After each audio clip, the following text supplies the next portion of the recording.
The historic 2020 elections, record numbers of people voting early by absentee ballot or going to the polls early.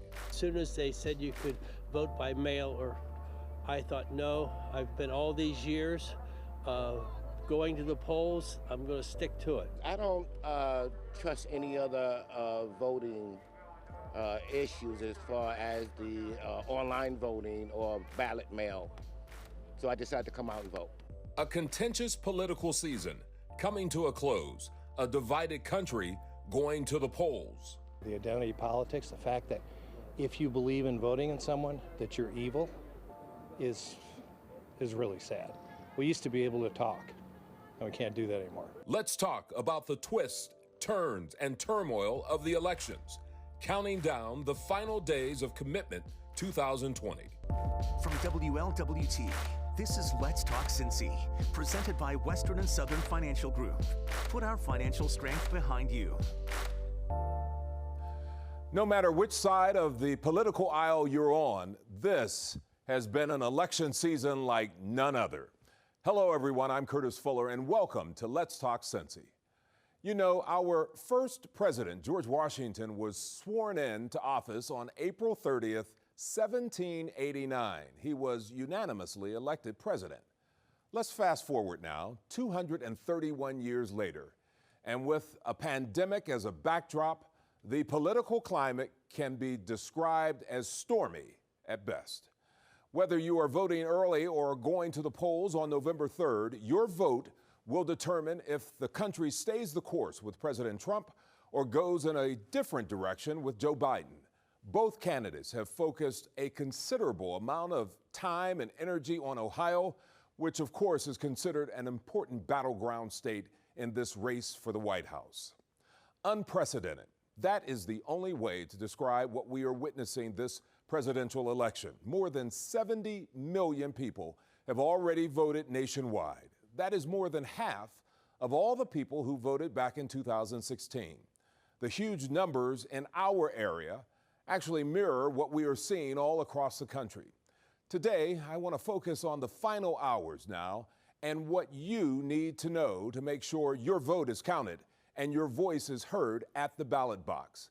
Let's talk about these final days and check in now with the director of the Hamilton County Board of Elections, Sherry Poland. We've received so much positive feedback from the voters, and that just, it makes it all worth it. All the long hours that the team here at the Board of Elections put into preparing for this, and that's what it's all about, is having the voters have a good voting experience, because we believe that leads to them having confidence in the integrity and the outcome of the election. So what we did here, we knew we had to prepare. We had to change things due to the pandemic. We needed more space, and so we were fortunate that space became available on the same campus of the Board of Elections, just in the building right next door. We were able to double the space of our former early vote center, which means we still were able to have enough check-in stations and enough voting booths to accommodate the large number of voters that are coming in and still maintain the 6-foot social distancing to keep everyone safe.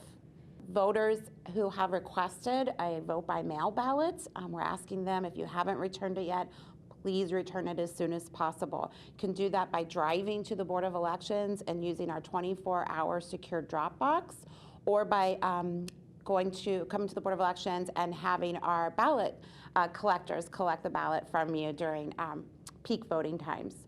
We're open for in-person early voting, Sunday 1 to 5, Monday to 2. 2 p.m. on Monday, early voting ends. After that, everyone that still wants to participate in the election must go to their local polling place on Election Day. Ballots must be delivered to the Board of Elections by 7:30 p.m. on election night. So all absentee ballots that arrive here at the board by that date and time will be included in the election night count. Ballots that are not received by that time, as long as they're received by November 13th, 10 days after Election Day, and they have a postmark that's on or before November 2nd, then the Board of Elections can add those ballots to the official count that occurs 2 weeks after Election Day. And that's why you say If you got it, just bring it here. Yes, if you have it, bring it here to the Board of Elections. If you can't travel the distance to the Board of Elections, go inside your local post office branch and make sure that that ballot envelope is postmarked on or before November 2nd. We only had to change a handful of polling places, which is good. We sent a notice to every registered voter in Hamilton County about 3 weeks ago, letting them know their assigned polling place on Election Day. If they lost the card or misplaced it, they can always give us a call or check our website and click on Find My Polling Place. So yeah, the polls will be open, just as in every other election. We will be maintaining the 6-foot social distancing in the polling places. We've hired extra poll workers so we can make sure that the voting booths are cleaned in between each use. We have an extra supply of masks. Our poll workers will be wearing masks. Everything that we've been doing for the past 3 weeks, 4 weeks here at the Board of Elections, those same safety practices will be in place at the neighborhood polling places. Now, election rules vary from state to state. It's also important to remember results from an election are only official once they are certified. And the majority of states also allow for provisional voting. Provisional voting is a safety net for voters. It's a second chance for a voter to cast a ballot when before the days of provisional voting, a voter would have just been simply turned away and not offered a ballot at all. So this is really a good thing. It's a safety net. The most common reason why a voter will be required to cast their ballot provisionally is that the voter moved and did not update their address before the deadline. So it doesn't mean that the voter can't participate in the election. It simply means that the voter needs to show up to their new polling place. They'll receive the same type of ballot as every other voter at the polling place. The difference is, rather than the voter scanning the ballot, they will have to put it inside an envelope. And that envelope has identifying information for the voter to complete: their name, their address, a form of ID, date of birth, and their signature. That then comes back to the Board of Elections, and it allows the board staff after election day to verify that yes, this was a registered voter in Ohio, and yes, that voter did not already cast a ballot in the former precinct they were registered to vote in. It helps ensure one person, one vote.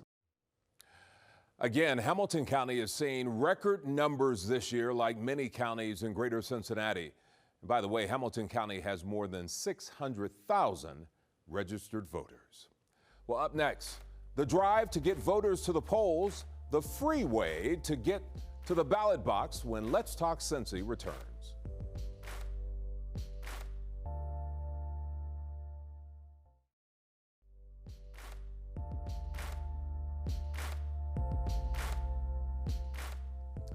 Thanks to Cincinnati city leaders, many people will have a free ride on a Metro bus on Election Day, even if they are not going to the polls.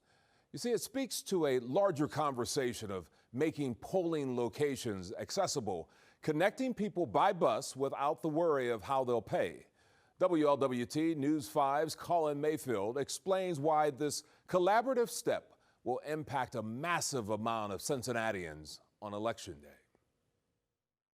As we count down to Election Day, we've seen lines and record turnout already, but there's a segment of the population that doesn't have access and connectivity to the community through transportation, preventing them from exercising one of the greatest civil rights, voting. Access to the polls is one of the most fundamental rights that we have. To remedy that issue, Cincinnati City Council's Budget and Finance Committee earmarked $12,500 to allow Metro to operate for free on November 3rd, with help from community partners, upping that to $24,000 for the entire day. It's not about the money, though, more about the thousands this initiative will help. And we want to do our part to ensure access and connectivity to the polls so as to maximize democratic participation regardless of one's political affiliation. We know that in Cincinnati, the city of Cincinnati, over 20% of our households are car free, do not have cars, and rely on public transit to get to work, to get to school, the doctor's office, the grocery store, and also to the polls. For example, one West Side polling location that's along the Route 6 bus line has more than 3,100 registered voters there.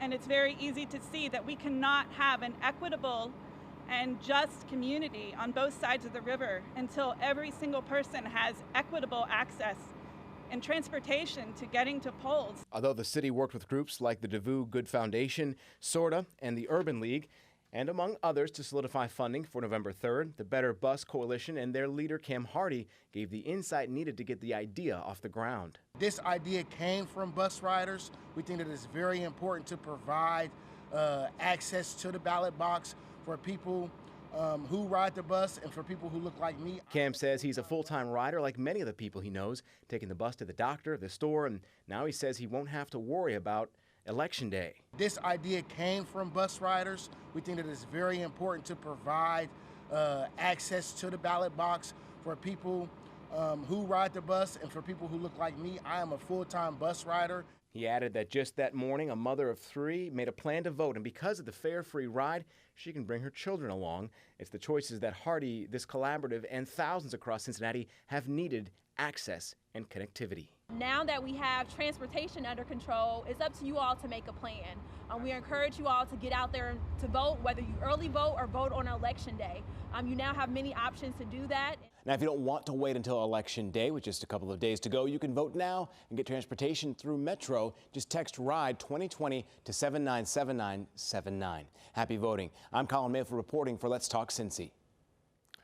And you know, the folks at Metro said that you don't need proof of voting to ride free on Tuesday. Also, bus service will run as normal on November 3rd.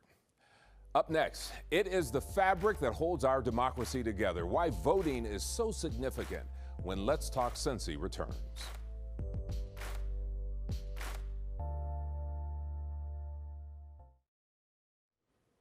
Cincinnati played a key role in the voting rights and civil rights struggle, home to national civil rights leaders like Reverend Fred Shuttlesworth, Reverend Otis Moss, and Reverend L.V. Booth, just to name a few.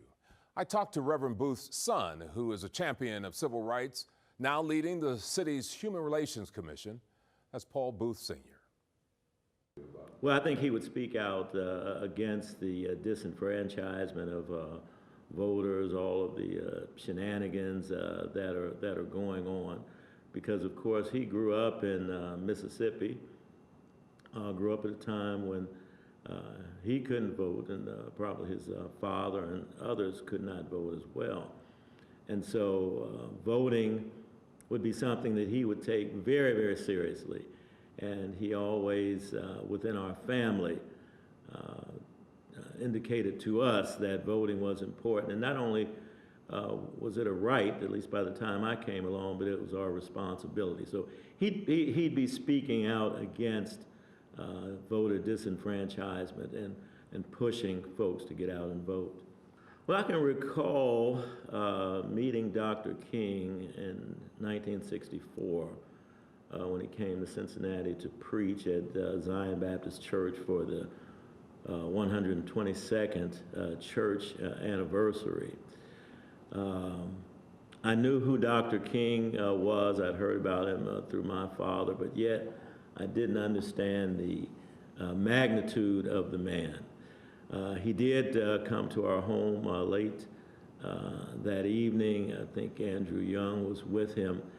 And even though I was a kid, I sensed and I knew that there was something that was significant and something important that was being discussed. King would always come to Cincinnati, and many times he came at the invitation of my father, Fred Shuttlesworth, and perhaps others, but he was always here on a mission, and I knew that. One of the missions in the mid-50s or so was to re-elect Ted Berry to mayor. And that event was held at the Emory Auditorium near the University of Cincinnati. So I knew that whenever he was here that he was always on a mission, and there was something that was very important that was going on. When he spoke that day when he was here in Cincinnati in 1964, he spoke to two groups. He spoke to children and young people, and then he spoke to the larger congregation. And I believe that the title of subject of his message was Paul's letter to the Roman Christians. And he just went through the civil rights movement, the importance of civil rights and the importance of Christians getting involved in the movement. Yeah, it's inconceivable that today, in 2020, we don't understand the importance or the significance of the vote. And all we have to do is go back to history as to what we went through in order to gain the right to vote. I think it was 1963 where there were men, women, and children that were demonstrating for equality. Bull Connor, the sheriff at that time in Birmingham, sicked dogs, sprayed down the demonstrators, the protesters, with water hoses, and the nation was totally embarrassed at what had been done and embarrassed at the inhumanity of how people were treated. And that eventually led to the passing of the Voting Rights Act and the Civil Rights Act as well. A few lessons of our past. Now, in a new Rawson report, does COVID-19 have you worried about voting in person this election day? Our chief national consumer correspondent, Jeff Rawson, is touring the polls to show you just what you can expect. Hi, yeah, you know this year is unlike any other. You want to head to the polls and vote in person, but are the polls safe? You might have to stand in line inside for up to an hour, maybe even more, just to fill out your ballot. So what do the polls look like inside anyway? I am taking you through the voting process step by step to show you exactly what you can expect and some tricks along the way to help you stay safe. You've seen the lines. Early voting has started. And from North Carolina to New Mexico to Louisiana, many polling sites have rolled out new safety measures. So what is it like to go through the voting process at the polls, soup to nuts, from beginning to end? They've already had hundreds of people here for early voting, and you just can think what it's going to be like on Election Day. This is a senior center. People have been socially distanced all day. Come on in. I'm going to walk you through the process, and we wanted to wait until they were finished with their early voting for the day so we didn't interrupt anyone. You're immediately greeted by this, a table full of hand sanitizer, don't mind if I do actually, and there are masks if you forgot one at home, and even gloves if you want to be extra safe. You immediately, once your time is up in line, you come here to one of the poll volunteers, and they have plexiglass up this year. I'm sure you're happy about that. To protect you, and this protects you as well. So what would normally happen? You would ask me for my... I would ask you for your first and last name. First and last name? Right. They also need me to verify my address, and in many states, you may need to show ID. Once you're verified, the computer will print out a custom barcode sticker. In that barcode is basically my personal information, all my personal reference number that makes me special. Everything. Some states will use the barcode, others will scan your license, but either way, your personal information is assigned to your ballot.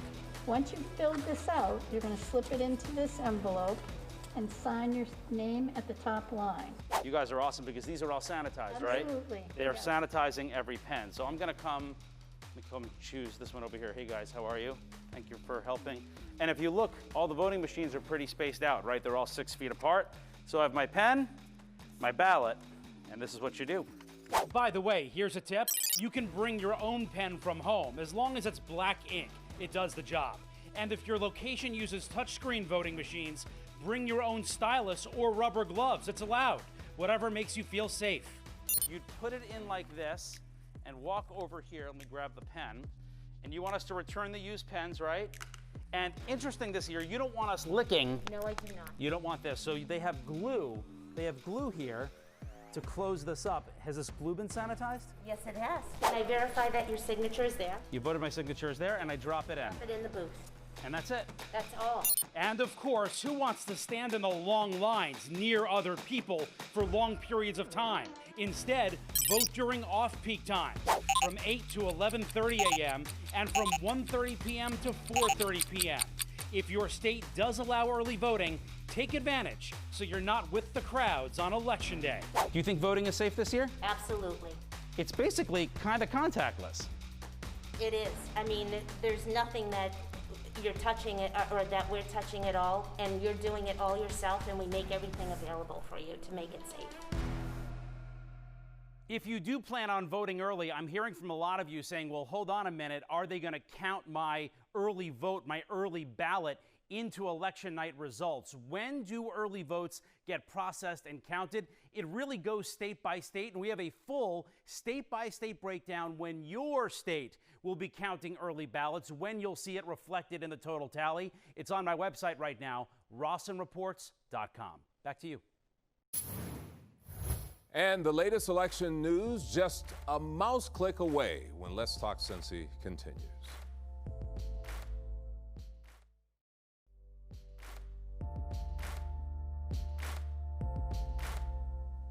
With Election Day just a few days away, you probably have plenty of last-minute questions. Well, we have the place for you to find those answers, our Commitment 2020 section on WLWT.com. WLWT News 5's Kelly Rippin walks you through the site where election information just a click away. WLWT is your trusted source for all things Commitment 2020. Once you log on to our homepage, you'll see the menu tab. You'll click that and a side navigation bar will drop down. You'll hit Commitment 2020 and have access to the full page. From national races to local contests, the Commitment 2020 page has all the information to guide you through the election. We'll have the latest details on the presidential race with tracking the campaigns of President Trump and challenger Joe Biden. But we also focus on the political contests that are closer to home. WLWT hosted a number of debates from Ohio's 1st Congressional District to the Hamilton County prosecutor race. If you missed any of them, you can watch in full on our Commitment page. You'll learn where the candidates stand on key issues important to you. Another link on the page takes you to a voter guide for Ohio, Kentucky, and Indiana. There's information to help guide you through the final days of the elections. The pandemic has changed the places where you can vote. Very important here. We have links for all 3 states to help you locate your polling place. You can also look at sample ballots before you head to the polls or track your vote if you voted by absentee. WLWT.com has all of that information that you can access 24/7 leading up to November 3rd on Election Day and, of course, after. For Let's Talk Cincy, I'm Kelly Rippin. Well, I hope this information was helpful for you today. Thanks for joining us for this edition of Let's Talk Cincy. We want to hear from you. Email us your ideas at ltc@WLWT.com. Remember, you can also always watch full episodes or get more information on WLWT.com. And you can also listen to Let's Talk on Apple Podcasts, Spotify, or wherever you get your podcasts. We'll see you next week for another edition of Let's Talk Cincy. Have a great day.